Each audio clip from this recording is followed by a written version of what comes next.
नमस्ते संस्कृताय मित्रों, मैं हूं डॉक्टर शिवाकांत तिवारी और एक बार फिर से श्री राम इंस्टीट्यूट के यूट्यूब चैनल पे आपका बहुत बहुत स्वागत है, अभिनंदन है। और मैं एक और विशेष टॉपिक के साथ आपके साथ एक बार फिर से हाजिर हूं, जिससे एक दो सवाल आपकी परीक्षा में निश्चित रूप से आएंगे और उसको आप बेहद आसानी से कर पाए। है वाच्य।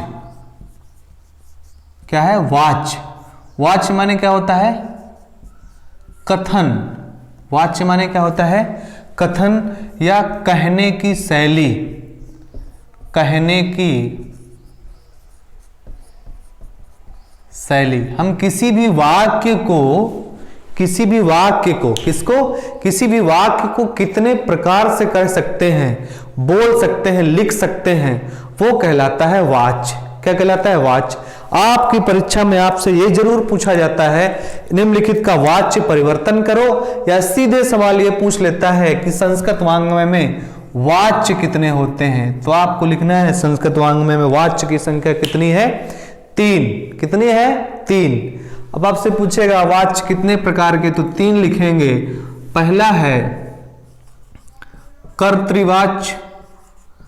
कर्तृवाच्य। दूसरा है कर्मवाच्य और तीसरा है भाववाच्य। तीसरा क्या है? भाववाच्य। भाव माने क्या होता है? क्रिया। भाव माने क्रियावाच्य भी इसको कह सकते हैं। कर्तृवाच्य, कर्मवाच्य और भाववाच्य। भाव का ही नाम दूसरा क्या है? क्रिया। तो भाववाच्य को हम किस नाम से जान सकते हैं? क्रियावाच्य के नाम से भी जान सकते हैं। हालांकि ये लिखा कहीं नहीं रहता है, लेकिन फिर भी आपको इतना जानना चाहिए। कर्तृवाच्य, कर्मवाच्य और भाववाच्य। बड़ा ही आसान है।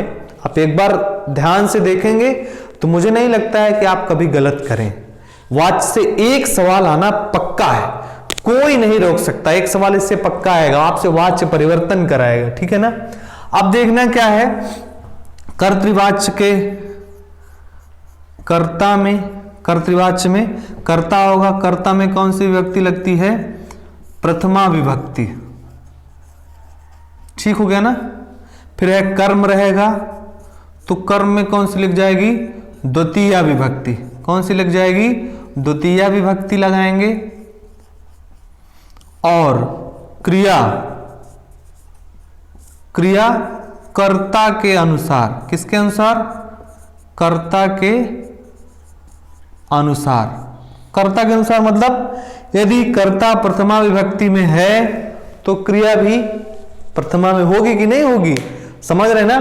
कर्ता के अनुसार क्या लगेगी? क्रिया। इसीलिए इस वाच्य का नाम, जो क्रिया जिसके हिसाब से चलेगी, क्रिया जिसका अनुसरण करेगी, वही वाच्य कहलाएगा।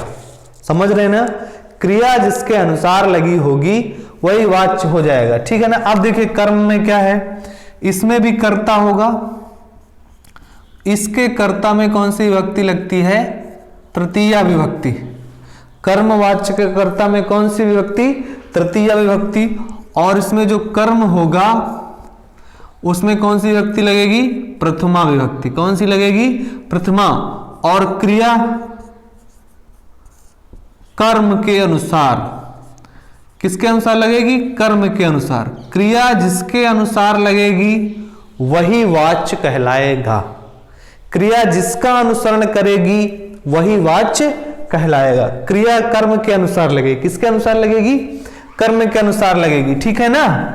जैसे कर्म में प्रथमा है तो क्रिया भी प्रथमा विभक्ति के अनुसार ही उसका प्रथम वचन कैसा है, एक वचन है, द्विवचन है, बहुवचन, तो ये भी के अनुसार और कैसी लगेगी? आत्मनेपदी।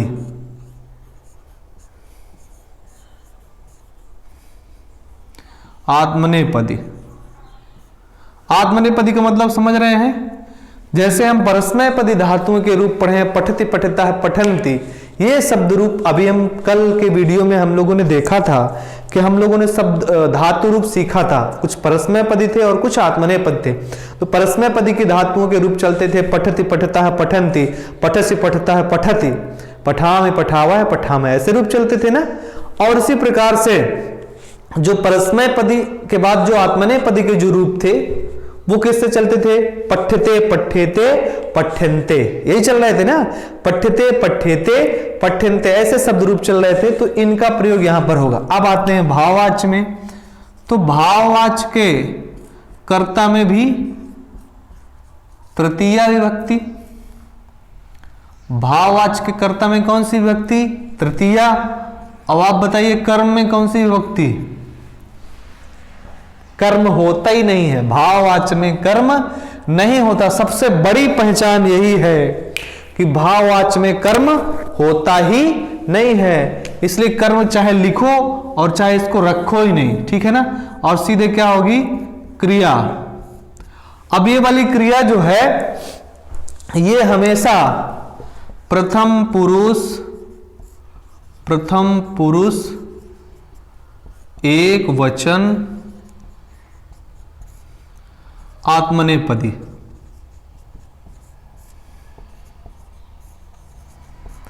ये क्रिया कर्ता कुछ हो जाए, लेकिन ये हिलती डुलती नहीं है, ये प्रथम पुरुष एक वचन और आत्मनेपदी में ही रहेगी। अब देखिए यहां पर क्रिया जिसका अनुसरण करेगी वही वाच्य, यहां पर क्रिया किसका अनुसरण कर रही है? कर्ता का, तो कर्तृवाच्य। यहां पर क्रिया किसका अनुसरण कर रही है? कर्म का, तो कर्मवाच्य। यहां क्रिया किसका अनुसरण कर रही है? अपने आप चल रही है ना, तो इसलिए क्रिया के ही अनुसार क्रियावाच्य या क्रिया का ही दूसरा नाम क्या है? भाववाच्य। क्रिया जिसके हिसाब से चलेगी वही वाच्य कहलाएगा, ठीक है ना, ये क्रिया फिक्स है, यही रहेगी, इसमें कोई परिवर्तन नहीं होना है। अब आप देखेंगे इसमें भी होता है क्या? कर्तृवाच्य का जो वाक्य होता है, कर्तृवाच्य का जो वाक्य होता है, कर्तृवाच्य के वाक्य में कर्म हो भी सकता है और नहीं भी हो सकता, दोनों कंडीशन है। कर्तृवाच्य का जो वाक्य होगा उसमें कर्म हो भी सकता है और नहीं भी हो सकता, ठीक हो गया ना। इसी प्रकार से कर्मवाच्य जो है इसमें कर्म का होना अनिवार्य है, कंपलसरी है, यानी कर्म नहीं होगा तो कर्मवाच्य होबे नहीं करेगा। और वही भाववाच्य में कर्म नहीं हो सकता, कर्म होगा नहीं, अगर कर्म है तो भाववाच्य नहीं है, इसकी खास पहचान है भाववाच्य की। जैसे ये मान लीजिए कर्ता, आप क्रिया को मान लीजिए एक बेटी है, क्या है? बेटी है, घर की बेटी है, तो उसके कर्ता धर्ता पिता हैं, समझिएगा इस कहानी से, कर्ता धर्ता जब तक पिता हैं तो कर्तृवाच्य होती है, कर्तृवाच्य में है, पिता के किए हुए करने पर या पिता जो कहते वैसे करती बिटिया चलती है। ऐसे हमारे हिंदू साहित्य में या हिंदू रीति रिवाजों में ऐसा ही है कुछ कि बिटिया हमेशा अपने पिता के देख करके चलती है। बेटा भले ही कुलच्छित या हो जाए, कुल को बोड़ने वाला हो जाए या आपको पिता के नाम को नष्ट करने वाला, लेकिन बेटी ऐसा करने से बहुत ही कतराती है, ठीक है ना। तो वही कर्तृवाच्य में ये कर्ता धर्ता इसके पिता हैं, तो क्रिया कर्ता के अनुसार पापा के हिसाब से बिटिया चलेगी, क्रिया तो कर्तृवाच्य हो गया। फिर उसका शादी ब्याह हो गया, मान लीजिए क्या हो गया? शादी ब्याह हो गया, तो उसके कर्म से उसके पति मिल गए, जो उसका कर्म होगा तो वही क्या हो जाए? उसके पति हो जाएंगे। तो अब किसके अनुसार चलेगी? वो अपने पति के हिसाब से, पापा के हिसाब से, पापा के हिसाब से चलेगी। महाभारत होगी घर में, अक्सर होती है घर में, जब ज्यादा असल में होता क्या है, जब महिलाएं घर में अपने जहां से मतलब उनका जन्म आदि हुआ होता, अपने घर वाले निजी माता पिता से जब ज्यादा बातचीत करती हैं तो घर में लड़ाई दंगा ज्यादा होता। हालांकि महिलाएं देख रहे हैं उनको बड़ा दिक्कत हो, जो लड़कियां देख रही हैं, महिलाएं देख रही हैं, उनको लगेगा कि ये गलत सलत बोल रही है, जबकि वास्तविकता यही है, कम बात करना चाहिए। पहले चिट्ठी पत्री से ही काम चलता था तो कम लड़ाई झगड़े होते थे। अब फोन में ले या मोए खरबोट डाई सी या मोए मार दी सी, ऐसे ऐसे कर देते हैं, या अभी मुझको ऐसे ऐसे कर दे, तो ऐसे ऐसे चीजें बहुत सारी देखने को मिलती हैं, ठीक हो गया ना। अब देखिए यहां पर कर्म के अनुसार जिसका पति मिले, कर्म के अनुसार क्रिया चल रही तो कर्मवाच्य हो गया। अब इधर आइए भाववाच्य, ये वो ऐसी बेटी राखी सावंत वाली बेटी, कैसी बेटी है? राखी सावंत है। ये एकदम न हिलेगी डुलेगी, न पिता की न पति की, अपने हिसाब से हम हमेशा प्रथम पुरुष से एक वचन के रहेंगे और आत्मनेपदी में रहेंगे। कहाँ रहेंगे? प्रथम पुरुष और एक वचन और आत्मनेपदी में रहेंगे। ठीक हो गया ना? जब ऐसा हो गया तो उसके पश्चात में फिर आपको हल करना बड़ा आसान, या इसको आप लिख सकते हैं जैसे कर्ता में प्रथमा विभक्ति, तो इसको एक लिख दें, द्वितीया एक लिख दें, और क्रिया कर्ता के अनुसार तो इसको लिख सकते हैं, कर्तृवाच को लिख सकते हैं 121, क्या लिख सकते हैं 121, क्या लिख सकते हैं 121। अब इसको देखिए, इसको लिख दें, इसमें तृतीया है 3 लिख दीजिए, कर्म में प्रथमा है 1 लिख दीजिए, और ये इसके अनुसार तो इसमें भी 1 लगेगी ना, ये है ना इसके अनुसार। यहां पर कर्ता में तृतीया, कर्म में प्रथमा, ये इसके अनुसार, तो इसको क्या लिख सकते हैं 311, क्या लिख सकते हैं 311। जब कर्म प्रथमा है तो कर्म के अनुसार ही क्रिया चलेगी, तो ये भी इसी प्रकार से चलेगी। भाववाचन क्या लिख सकते हैं, कर्ता 3 और क्रिया हमेशा 121, 311, 31, याद रहेगा? भूल जाएगा? नहीं भूलेगा। 121 1 to 1 1 to 1 1 to 1 बाबा, याद कर लिए 1 to 1 311 31। 1 to 1 का मतलब समझे, कर्ता में प्रथमा विभक्ति और कर्म में कर्ता कर्म क्रिया, कर्ता कर्म क्रिया। अब आपसे परीक्षा में सवाल ये पूछ लेगा कर्तृवाचक कर्ता में कौन सी विभक्ति, तो 1 to 1 याद है, तो 1 प्रथमा विभक्ति, कर्म में द्वितीया विभक्ति, क्रिया किसके अनुसार कर्ता, तो प्रथमा, तो इसमें भी प्रथमा चलेगा। इसमें पूछेगा कर्ता में तृतीया विभक्ति, ठीक है ना, तो देखिए तृतीया, फिर कर्म में प्रथमा विभक्ति और क्रिया कर्म के अनुसार तो प्रथमा, ठीक हो गया ना। भाववाच में कर्म है ही नहीं है, भाववाच की खास पहचान कर्म नहीं होता। कर्तृवाच में कर्म हो भी सकता है और नहीं भी हो सकता, ये कर्तृवाच की। और कर्मवाच तो कर्मवाच तभी होगा जब उसमें कर्म होगा, ठीक है ना। कर्ता में तृतीया और क्रिया में हमेशा प्रथम पुरुष और एक वचन की होगी आत्मनेपदी में। अब हम देखते हैं कैसे वाच्य परिवर्तन हम करेंगे, कैसे वाक्य होते हैं, इनको एक एक लिख करके एक एक पढ़ने का प्रयास करेंगे तो आप निश्चित रूप से बहुत आसान से कैसे कर्तृवाच्य से कैसे कर्मवाच्य में बदलेंगे, कैसे भाववाच्य में बदलेंगे। ठीक हो गया ना।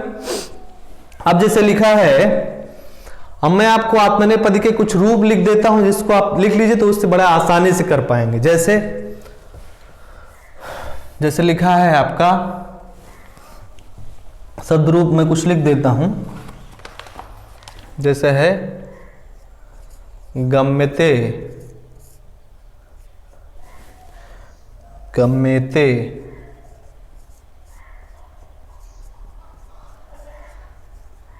गम्यन्ते, ये एक वचन, ये द्विवचन और ये बहुवचन, ये प्रथम पुरुष का हो गया। फिर मध्यम पुरुष का, मध्यम पुरुष का है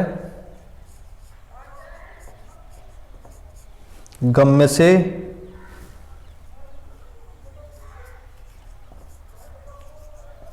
गम्येथे,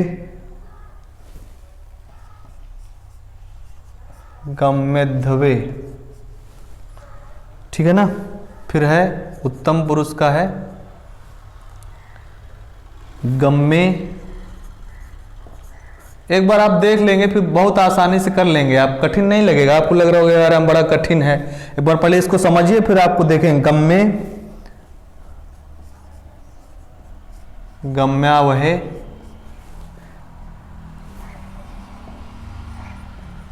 गम्यामहे,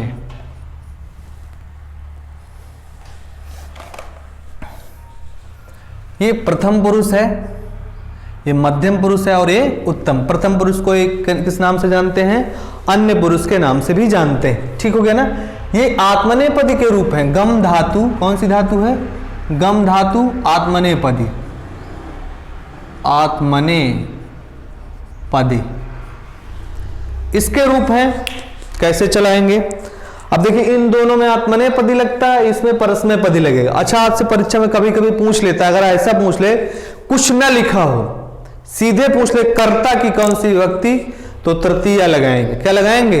और आप कहेंगे अभी तो वहां पर आप कर्ता की प्रथमा बता रहे थे, प्रथमा बता रहे थे, लेकिन सिर्फ कर्तृवाच्य में होता है। किसमें होता है? कर्तृवाच्य में होता है, जबकि कर्ता की ओरिजिनल विभक्ति तृतीया है। कितनी है? कर्ता की ओरिजिनल विभक्ति, सीधा लिखा हो कर्ता की विभक्ति बताओ, कर्ता की विभक्ति बताओ, तो क्या लगाएंगे? तृतीया। प्रथमा नहीं लगाना, कर्ता की विभक्ति पूछे कौन सी, तो तृतीया।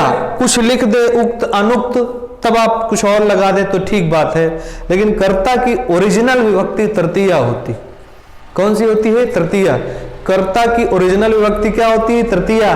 तभी लिखा गया कर्तृकर्णयोस तृतीया, कर्ता और कर्ण दोनों की विभक्ति क्या होती है? तृतीया।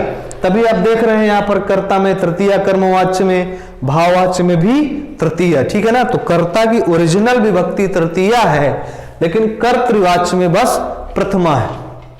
कहां पर? कर्तृवाच्य में क्या है? प्रथमा है। ठीक हो गया ना? अब आप देखिएगा, अब आप संशय वंशय मत पढ़िएगा, ठीक है ना?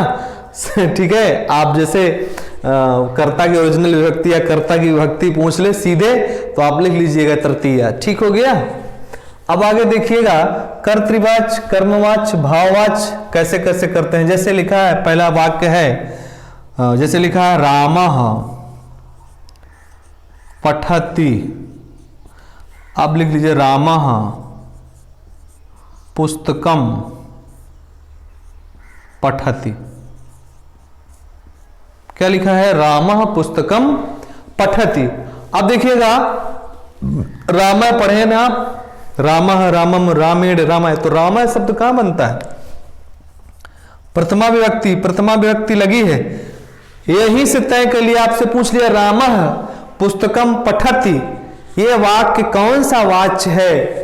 जैसे ही हमने कर्ता देखा, कर्ता में यदि प्रथमा विभक्ति लगी है, डिसाइड कर दिए बिना आगे वाला पढ़े, डिसाइड कर देंगे कि निश्चित रूप से कर्तृवाच्य है। कौन सा वाच्य है? कर्तृवाच्य है। फिर आगे और डिसाइड कर लेंगे। रामा पुस्तकम पठति, अब देखिएगा राम पठति, आपकी क्रिया चलती है, इसकी वाली जो क्रिया चलती हैं, जैसे इसको देखा जाए पठ धातु की, यहाँ पर जो परस्मय पदी की धातुएं चलती हैं वो ऐसे चलती हैं। यहां लिख दूं क्या मैं? यहां तो आप लिख ही लिए होंगे, यहां लिख देता हूं, पठति, पठति, पठतः, पठन्ति, फिर है पठसि, पठथः, पठथ, फिर है पठामि, पठावः और पठामः। ठीक हो गया ना? अब ये है प्रथम पुरुष, मध्यम पुरुष, उत्तम पुरुष, ये एक वचन, ये द्विवचन और ये है बहुवचन। एक वचन, द्विवचन और बहुवचन। ये काहे की है? ये परस्मय पदी धातु है। कैसी हैं? परस्मय पदी धातु में पठ धातु का रूप चल रहा है। अब देखिएगा, प्रथम पुरुष एक वचन की क्रिया, रामा शब्द प्रथमा विभक्ति का है, तो क्रिया भी पठति। अब जैसे मान लीजिए यहां पर रामा पुस्तकम पठित हो गया, अब मान लो यहां पर लिखा होता रामऊ, रामऊ पुस्तकम, रामौ पुस्तकम, तो अब राम है, रामौ, रामौ द्विवचन में बनता है, तो फिर क्रिया क्या बन जाएगी? पठतः। क्या बन जाएगी? पठतः। मान लो लिखा होता है रामाह, बहुत सारे राम आ गए, रामाह पुस्तकम पठतः, क्षम्यताम पठन्ति। देखिए, आप देखिए क्रिया अनुसरण कर रही है कि नहीं? क्रिया किसका अनुसरण कर रही? कर्ता का। कर्ता एक वचन का तो क्रिया भी एक वचन की, कर्ता द्विवचन का तो क्रिया भी द्विवचन की, कर्ता बहुवचन का तो क्रिया भी बहुवचन की। पठति पठता पठन्ति, यानी जो सामान्य रूप है, पठति पठता पठन्ति, पठिस पठता पठिस, लट लकार, लिट लकार, लोट लकार, लंग लकार, विधिलिंग लकार के सामान्य रूप अगर आपको मिलते हैं धातु रूप, यानी परस्मैपदी के, तो आप सीधे जान जाएंगे कि कौन सा वाच्य है, कर्तृवाच्य है। कौन सा वाच्य है, कर्तृवाच्य। ठीक है ना। देखिए क्रिया अनुसरण भी कर रही है। अब आप देख लीजिए और थोड़ा सा कैसे करेंगे। जैसे यहां पर लिखा मध्यम पुरुष में आ जाइए, तो मध्यम पुरुष में आएंगे, मध्यम पुरुष में क्या होता है, त्वम। क्या होता है, त्वम। तो त्वम से क्या बनाएंगे, तो कह रहे हैं त्वम पुस्तकम, पुस्तकम। अब यहां पे क्या बन जाएगा, पठसी। क्रिया कर्ता के अनुसार दौड़ रही है कि नहीं दौड़ रही, मध्यम पुरुष तो मध्यम पुरुष की क्रिया। त्वम के बाद होता है युवाम, द्विवचन में क्या होता है, युवाम। युवाम पुस्तकम, फिर क्या बनेगा, पठथ, पठथ। अब मान लीजिए यूयम है, यूयम पुस्तकम पठथ, ये क्रिया अनुसरण की। फिर मान लीजिए इसमें आइए, उत्तम पुरुष में अहम वाले में क्या हो जाएगा, अहम, अहम पुस्तकम, क्या बन जाएगा, पठामि, पठामि। फिर इसका देखिए आवाम, आवाम पुस्तकम, क्या बन जाएगा, पठावह। बन जाएगा कि नहीं, इसका भी देख लीजिए क्या बन जाएगा, अहम आवाम वयम, वयम पुस्तकम पठामह। ठीक है ना। आप देखिए क्रिया सभी किसका अनुसरण कर रही, कर्ता का। कर रही कि नहीं कर रही, रामों के अनुसार पठता है, रामा के अनुसार पठती, रामा के अनुसार पठंती, त्वम के अनुसार पठसी, युवाम के अनुसार पठता, यूयम के अनुसार पठत, अहम के अनुसार पठामि, आवाम के समान पठावा, वयम के अनुसार पठामह। जब क्रिया कर्ता का अनुसरण कर रही हो तो वहां पर सिर्फ और सिर्फ कौन सा वाच्य होगा, कर्तृवाच्य होगा। और कर्तृवाच्य में याद है हमको 1 to 1, क्या याद है, 1 to 1। कर्ता में प्रथमा और कर्म में, सम में, पुस्तकम में कौन सा शब्द लगा है, द्वितीया। कौन सा लगा है, द्विवचन। आपसे पूछे लिखा हो रामो पुस्तकम पठता लिखा हो तो पूछेगा पुस्तकम में कौन सा वचन या कौन सी विभक्ति, तो क्या बताएंगे, द्वितीय विभक्ति। कौन सा बताएंगे, द्वितीय विभक्ति। ठीक हो गया ना। इतना कर लिया। अब इसी का, चूंकि इन सब में ये कर्ता हो गया, ये कर्म हो गया, ये क्रिया हो गई। क्या हो गया, कर्ता। राम क्या है, कर्ता है, और ये क्या है, कर्म है, और ये क्या है, क्रिया है। अब जब हम देख लिए कर्म है तो आपसे पूछेगा जिसमें कर्म होगा तो उसका सिर्फ और सिर्फ क्या बनेगा, कौन सा वाच्य। जैसे आपसे सीधे लिख देगा रामः पुस्तकम पठति, आपसे कहेगा वाच्य परिवर्तन करो, तो आप संदेह में ना पड़ जाना कि इसका कौन सा, ये नहीं लिखा है कि अरे हमको कर्मवाच्य में बदलना है कि भाववाच्य में बदलना है। तो जब हम ये जानते हैं कि इसमें कर्म दिया है तो कर्म अगर बदलेंगे, कर्म दिया है कर्तृवाच्य में तो बदलेंगे तो सिर्फ कर्मवाच्य में ही तो जाएगा, क्योंकि भाववाच्य में कर्म होता ही नहीं है। सीधे लिख देगा रामः पुस्तकम पठति का वाच्य परिवर्तन करिए, तो भाववाच्य की तरफ नहीं बढ़ जाना। कहां बढ़ना है, कहां बढ़ना है बताइए, कहां बढ़ना है आपका, उधर ही बढ़ना है। किधर, जिधर के लिए वो कहे। अब जैसे यहां पर अब हम देखते हैं इसका वाच्य परिवर्तन करते हैं। जैसे रामा था ना, अब यहां पर इसका कर्मवाच्य ही होगा, भाववाच्य तो इसका नहीं बनेगा। कि बनेगा, क्योंकि भाववाच्य की पहली कंडीशन की उसमें कर्म नहीं होना चाहिए। जिसका भाववाच्य बनेगा उसकी भी मैं चर्चा करता हूं अभी। तो क्या लिखा है, अब रामा पुस्तकम पठति का हम वाच्य परिवर्तन करते हैं। ठीक है ना। तो अब देखिए यहां पर क्या लिखा है, 3-1-1, यानी कर्ता में कौन सी व्यक्ति लगाना है, तृतीया लगाना। कौन सी लगाना है, तृतीया। तो राम का तृतीया रामः, रामम, रामेण, क्या बन जाएगा, रामेण हो गया। वाच्य परिवर्तन देखिए कैसे करते हैं, सभी कर देते हैं इसका वाले का, रामेण। ठीक है ना। अब कह रहा है कर्म में हमको लगाना है प्रथमा। कर्म में कौन से लगाना है, प्रथमा। सौभाग्य से जो देखिए आपने पढ़ा होगा प्रथमा विभक्ति और द्वितीय विभक्ति रूप आपने पढ़ा हो, पढ़ाया है मैंने, पुस्तकम, पुस्तके, पुस्तकानि। ठीक है ना। यहां पर भी क्या बनता है, द्वितीय विभक्ति में भी क्या बनता है, पुस्तकम, पुस्तकम, पुस्तके, पुस्तकानि, पुस्तकम पुस्तके पुस्तकानि, पुस्तकम पुस्तके पुस्तकानि। ये दोनों रूप प्रथमा विभक्ति द्वितीय विभक्ति के नपुंसक लिंग के रूप एक जैसे चलते हैं। जैसे फलम फले फलानि, फलम फले फलानि, ठीक हो गया ना। वैसे पुस्तकम पुस्तके पुस्तकानि, वैसे पुस्तकम पुस्तके पुस्तकानि। अब बताइए इसमें प्रथमा विभक्ति में भी पुस्तकम है, द्वितीय विभक्ति में है ना। तो पहले यहां पर अगर पूछे, इस कर्म में पूछेगा कौन सी विभक्ति लगेगी, तो क्या बताएंगे, द्वितीय। और यहां पर भी लिखा जाएगा क्या, पुस्तकम, क्या लिखा जाएगा, पुस्तकम। लेकिन इसमें कौन सी विभक्ति लगी है, प्रथमा। रूप चूंकि एक है, चूंकि प्रथमा और द्वितीय दोनों विभक्ति में एक जैसे रूप बनते हैं, तो रामेण पुस्तकम। अब पुस्तकम में क्या है, कौन सा विभक्ति लगी है, प्रथम, प्रथम लगी ना कर्म के अनुसार। जब पुस्तकम लिखा है तो फिर पुस्तकम के अनुसार, पुस्तकम के अनुसार भी क्रिया भी लगेगी। तो अब ये वाली आत्मनेपदी वाले लिखी है, आत्मनेपदी, तो पुस्तकम। अब यहां पर गम्यते है, एक वचन की क्रिया है ना, चूंकि ये एक वचन है ना, प्रथमा का एक वचन है, ये एक वचन, ये द्विवचन और ये बहुवचन है, ठीक हो गया ना। तो अब ये पुस्तकम एक वचन है, तो इसी प्रकार से जो क्रिया होगी वो भी एक वचन लगेगी। तो यहां पर क्या बन जाएगा, पठ्यते, क्या बन जाएगा, पठ्यते।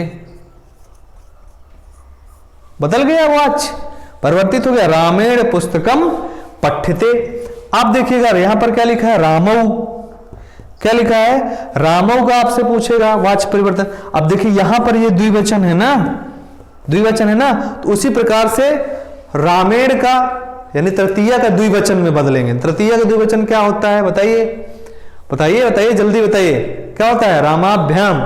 क्या होता है, रामाभ्याम, रामाभ्याम, रामाभ्याम होता है ना। तो रामाभ्याम फिर क्या हो जाएगा, पुस्तकम। ये देखिए तृतीया का एक वचन था, ये द्विवचन है तो द्विवचन हो गया।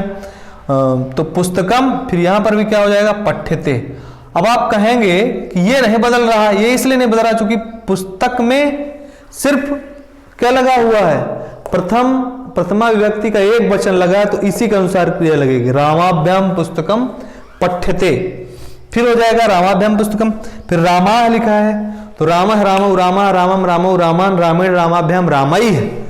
तो अब यहां हो जाएगा रामा का क्या बन जाएगा, रामा रामैः रामैः पुस्तकम पठ्यते। रामैः पुस्तकम पठ्यते, इसका हो जाएगा। अब लिखा है त्वम पुस्तकम पठसि, क्या लिखा है, त्वम पुस्तकम पठसि। अब देखिएगा जरा, त्वम का तृतीया में जाओ, कहां जाओ, तृतीया में जाओ, कहां जाओ, तृतीया में जाओ, तृतीया में जाएंगे, तुम का रूप से त्वम त्वम त्वाम त्वया, त्वम त्वाम त्वया, जैसे अहम माम मया, तो क्या बनेगा रूप, त्वया। तुम का क्या बन जाएगा, त्वया, क्या बन जाएगा, त्वया। तुम का क्या बन जाएगा, त्वया। और फिर यहां पर क्या है, तो पुस्तकम है, तो पुस्तकम। अब यहां पर क्रिया क्या लगेगी, पठ्यते। क्यों, अब आप कहेंगे यहां त्वया है तो यहां पठ्यते, पठ्य से नहीं होगा, इसके अनुसार तुलना, क्योंकि पुस्तक के अनुसार क्रिया लग रही है। क्यों, क्योंकि ये कर्मवाच्य है, क्या है, कर्मवाच्य। यहां पर अगर पुस्तकम के जगह में अगर पुस्तके होता, क्या होता, पुस्तके होता, क्या होता, पुस्तके होता। मान लीजिए एक बार पुस्तके करके देख लेते हैं, जैसे त्वया पुस्तकम पठ्य, यहां पर मान लीजिए हो जाता, देखिए एक बार बदल के देख रहा हूं, ठीक है ना। जैसे यहां पर होता तुम पुस्तके पठसि, क्या होता, तुम पुस्तके पठसि, तुम क्या पढ़ रहे हैं? 2 पुस्तकें पढ़ रहा, पुस्तके पुस्तकम पुस्तके पुस्तकानि तुम पुस्तके पठस यदि होता यहां पर, तो यहां पर तो कोई परिवर्तन नहीं होता, लेकिन यहां परिवर्तन हो जाता। क्या? यहां पर पुस्तके हो जाता और यहां पर पठ्यते की जगह में क्या हो जाता? पठ्यते। क्या हो जाता? पठ्यते। क्यों? पुस्तक के अनुसार क्रिया लगेगी, क्योंकि पुस्तक कर्म है। पुस्तक क्या है? कर्म है। समझ रहे हैं ना? बहुत बोर तो नहीं हो रहे हैं? हाँ, समझ लीजिए। पुस्तक जैसे बदलेगी, पुस्तक एक वचन यानी कर्म एक वचन, तो क्रिया भी एक वचन। कर्म द्विवचन, वचन की बात हो रही, कर्म द्विवचन, विभक्ति तो प्रथमा लगेगी ना। कर्म द्विवचन तो क्या हो जाएगा? क्रिया भी द्विवचन। कर्म बहुवचन तो क्रिया भी बहुवचन। पुस्तके पठ्यते। अब मान लीजिए यहीं पे एक बार और बदल के देख लेते हैं, फिर आप यहां से क्लियर हो जाएगा आपका। जैसे यहां पर हो जाता तुम पुस्तकानि, यहां पर मान लो लिखा होता तुम पुस्तकानि, तुम पुस्तकानि, पठसी लिखा होता, तो फिर क्या होता? यहां भी पुस्तकानि हो जाता, क्योंकि एक ही रूप चलता है, ये यहां का है, ये भी यहां भी है, हो जाएगा, तो यहां भी हो जाता पुस्तकानि। और यहां पर क्या हो जाता? पठ्यन्ते। क्या हो जाता? पठ्यन्ते। अब आप समझ गए होंगे बेहतर तरीके से कैसे बदलते हैं। रामा पुस्तकम पठ्यते कर लिया, रामो पुस्तकम पठ्यते। अब आप इतना जान लीजिए, जहां पर पठती पठत पठता पठत पठत पठता पठत पठाम अपठता पठताम पठिष्यत पठिष्यत, जहां ये देखेंगे वो जान जाएंगे कि कर्तृवाच्य है। पठ्यते पठ्यते पठ्यन्ते देखेंगे तो या तो कर्मवाच्य है तो भाववाच्य। अब भाववाच्य की क्या कंडीशन? भाववाच्य में कर्म नहीं होता और कर्मवाच्य में कर्म जरूर होगा। ठीक हो गया ना? तो इतना कर लीजिए, सब इनको बदल लीजिएगा, आप प्रैक्टिस करिएगा। जिसको भी समझ ना आए तो कमेंट बॉक्स में एक बार कमेंट करके बोलिएगा, मैं दोबारा से इसको बताने का प्रयास करूंगा। हालांकि इतने से आप समझ गए होंगे, फिर एक बार और देख लेते हैं। जैसे लिखा है तुम युवाम युवाम पुस्तकम पठता, इसको बदल लेते हैं तो क्या हो जाएगा? तुम युवाम यूयम। अब इस तरीके से तुम युवाम यूयम ऐसे रूप चलता है ना, तुम युवाम यूयम करके, तो अब इसका रूप वहां पर बदलेगा, तो ये जो है तुम युवाम द्विवचन है ना, क्या है? द्विवचन है। अब द्विवचन में क्या इसका जो रूप बनेगा वही द्विवचन में कर लेंगे। तुम शब्द का द्विवचन में क्या रूप बनता है आप सब लोग जानते ही होंगे। जैसे हम लोगों ने बताया था आपसे, शायद आपको जो शब्द रूप की श्रृंखला मैंने बताई थी उसमें सब चीजों की भी चर्चा की थी कि तुम में क्या बनेगा, इसमें क्या बनेगा, ये सब की चर्चा की थी ना। अब देखिएगा यहां पे क्या लिखा है? युवाम। तो युवाम का जो है अगर देखा जाए तुम युवाम यूयम, युवाम है। अब युवाम का जो है तृतीया में रूप क्या बनेगा? युवाभ्याम। क्या बनेगा? यहां पर मार्कर खत्म हो गया आज। युवाभ्याम। अब युवाभ्याम पुस्तकम। जब पुस्तकम है तो पुस्तकम में यदि प्रथमा या प्रथमा विभक्ति लगी हुई है तो यहां पर क्या होगा? पठ्यते। क्या होगा? पठ्यते ही होगा। इसी के अनुसार सारे बदले जाएंगे। अब यहां पर यूयम है तो यूयम का जो है बहुवचन में क्या रूप बनेगा? यूयम में क्या बन जाएगा? तो यूयम में आप देखेंगे तो यूयम का होता है युष्माभि, तो यहां पर क्या हो जाएगा? युष्माभि पुस्तकम पठ्यते। फिर अहम का है तो अहम का तृतीय में क्या बनता है? अहम अहम मां मया, तो क्या हो जाएगा? मया पुस्तकम। अब यहां पर क्या बन जाएगा? उसी के अनुसार चलेगा, पठ्यते। क्या बन जाएगा? पठ्यते। क्यों? क्योंकि पुस्तक के अनुसार, कर्म के अनुसार क्रिया लगाना। हमको आवाम त्वयाम रामाभ्याम रामेण से लेना देना नहीं है कर्मवाच्य में। क्यों? क्योंकि इसकी क्रिया कर्म के अनुसार लग रही है। किसके अनुसार? अब आपसे पूछ ले, जैसे वाक्य लिखा हो रामेण पुस्तकम पठ्यते, लिखा हो रामेण पुस्तकम पठ्यते और एक जगह लिखा हो रामाय पुस्तकम पठ्यते, दोनों में एक लगा हो, एक लिखा हो, अब आपसे पूछेगा इस पुस्तकम में कौन सी विभक्ति, तो बताएंगे प्रथमा। इस पुस्तकम में कौन सी विभक्ति, तो बताएंगे द्वितीया। क्यों? क्योंकि ये कर्तृवाच्य के वाक्य कर्म, कर्तृवाच्य के वाक्य में के कर्म में द्वितीया विभक्ति लगती है, और कर्मवाच्य के कर्म में कौन सी विभक्ति लगती है, प्रथमा विभक्ति। तो इतना कर लिए होंगे आप तो बड़ा आसान लग रहा होगा, कठिन तो नहीं लग रहा, कठिन लगना भी नहीं चाहिए, इतना ही आसान है ये। और उसके बाद में हम लोग भाववाच्य कैसे बदलते हैं ये भी देख लेते हैं।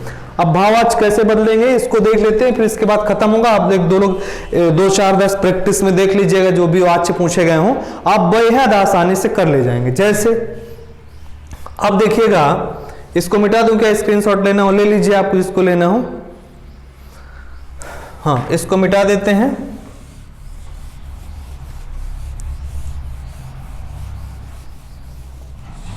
जैसे है, जैसे लिखा है रामः गच्छति। आप कह रहे होंगे रामय को कहेगा, भाई आप कोई भी कर सकते हैं। जैसे लिखा है रामः गच्छति, अब आपसे कहेगा, सीधे कहेगा इसका वाच्य परिवर्तन करो। वो नहीं कहेगा कि आप कर्मवाच्य में बदलो कि भाववाच्य में बदलो।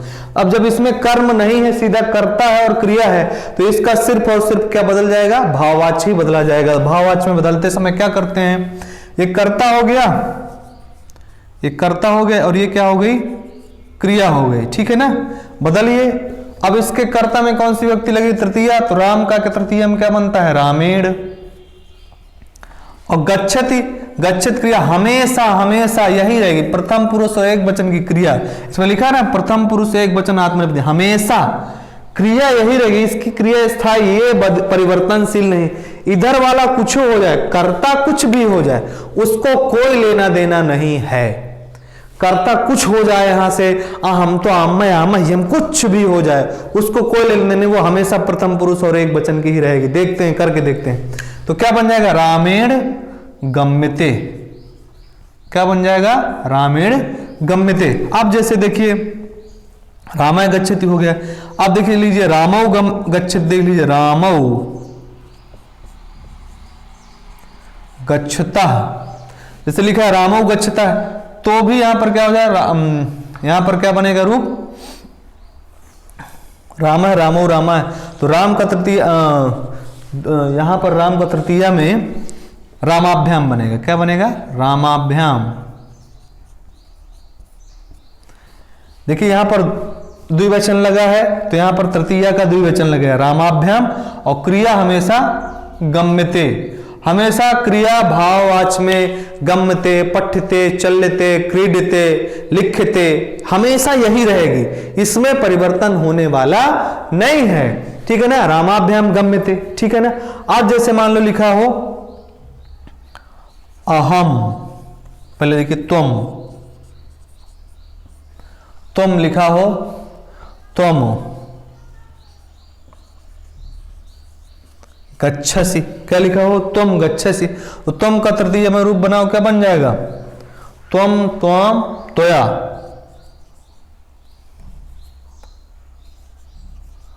त्वया, और क्या बन जाएगा, गम्यते। ये देखिए गम्यते गम्यते गम्यते, इससे क्रिया से कोई लेना देना नहीं, वो हमेशा एक क्या रहेगी, त्वया गम्यते। फिर जैसे मान लीजिए हो गया अहम, हो गया अहम गच्छामि, अहम गच्छामि है, अहम का क्या बन जाएगा, मया, तृतीया में अहम का क्या बन जाएगा, मया, और फिर क्या बन जाएगा, गम्यते। ठीक है ना। अब जैसे आप कहेंगे अहम की जगह में मान लीजिए वयम होता, आवाम, पहले देख लीजिए अहम आवाम वयम चलता है ना, तो आवाम के साथ क्या लगता है, आवाम गच्छावा, ये लगता है ना, आवाम गच्छावा है। लेकिन यहां पर क्या चलता, इसका बन जाएगा आवाभ्याम,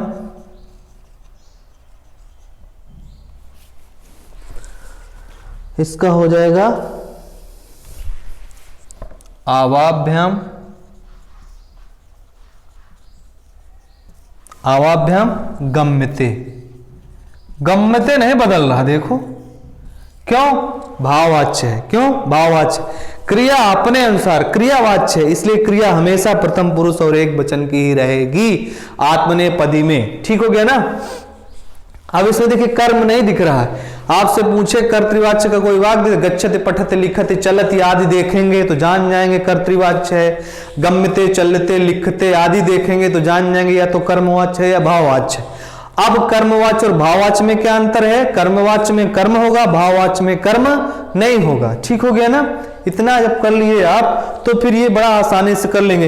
इसका वचन और सिर्फ किसका ध्यान देना, कर्ता का, कर्ता एक वचन का, तो यहां पर अगर प्रथमा विभक्ति में एक वचन का है तो यहां पर प्रथमा विभक्ति का एक वचन होगा, यहां पर अगर प्रथमा विभक्ति का द्विवचन है तो यहां पर भी प्रथमा विभक्ति का द्विवचन होगा। यहां पर यदि मध्यम पुरुष है, क्या है, मध्यम पुरुष का है, तो यहां पर भी क्या होगा, मध्यम पुरुष का। यहां मध्यम पुरुष में अगर देख रहे हैं, मध्यम पुरुष का यदि प्रथमा विभक्ति में है तो यहां पर तृतीय विभक्ति का भी प्रथम पुरुष, वो तृतीय विभक्ति में भी एक वचन होगा। यदि यहां पर दे देखिए उत्तम पुरुष आ गया, अहम, ये भी प्रथमा विभक्ति का है ना, अहम, अहम आवाम वयम, ऐसे चलता है।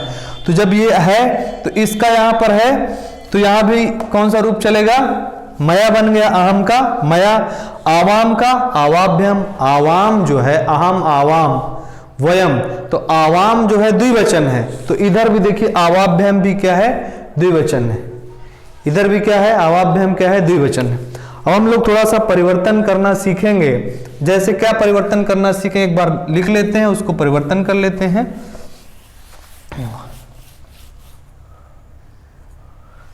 जैसे कुछ कर्ता लिख देता हूं मैं, यहां पर लिख देता हूं कर्तृवाच्य, और यहां पर लिख देता हूं कर्मवाच्य या भाववाच्य। ठीक है ना। अब आप देखिएगा, थोड़ा सा अभ्यास कर लेते हैं इसका, फिर उसके बाद में आज के बाद फिर आपको कभी वाच्य नहीं भूलेगा, ना ही आज के बाद आपको कभी पढ़ना पड़ेगा। ठीक है ना। बहुत ही आसान है, कठिन नहीं है। जैसे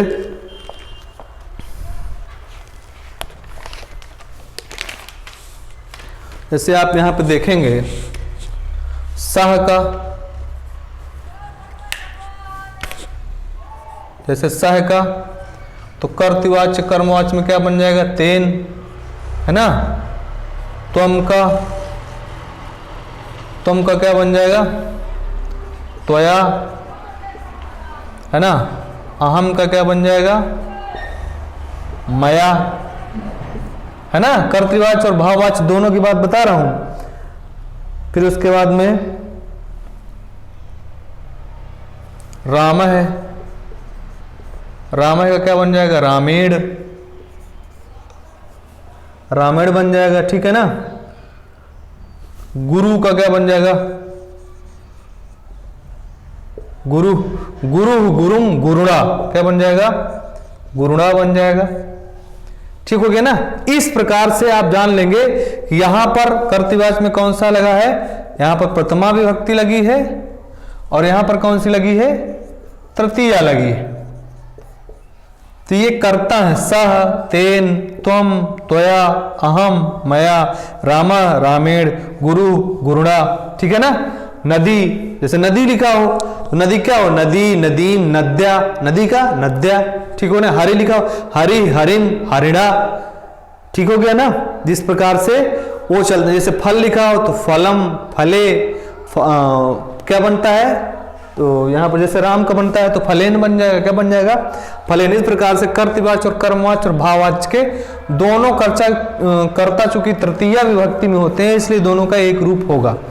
और क्रिया के दृष्टिकोण से अगर देखा जाए तो क्रिया के दृष्टिकोण से मैंने आपसे बता ही दिया है कि जो कर्म होगा उसमें कर्म के अनुसार क्रिया लगाएंगे, और यदि भाववाच्य है तो भाववाच्य में क्रिया हमेशा प्रथम पुरुष और एक वचन आत्मनेपदी में होती है।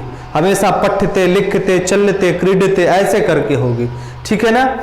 निश्चित रूप से आप बहुत बेहतर तरीके से समझ पाए होंगे। मैंने अपना 100% देकर के 100% देकर के आपको समझाने का, बताने का प्रयास किया है।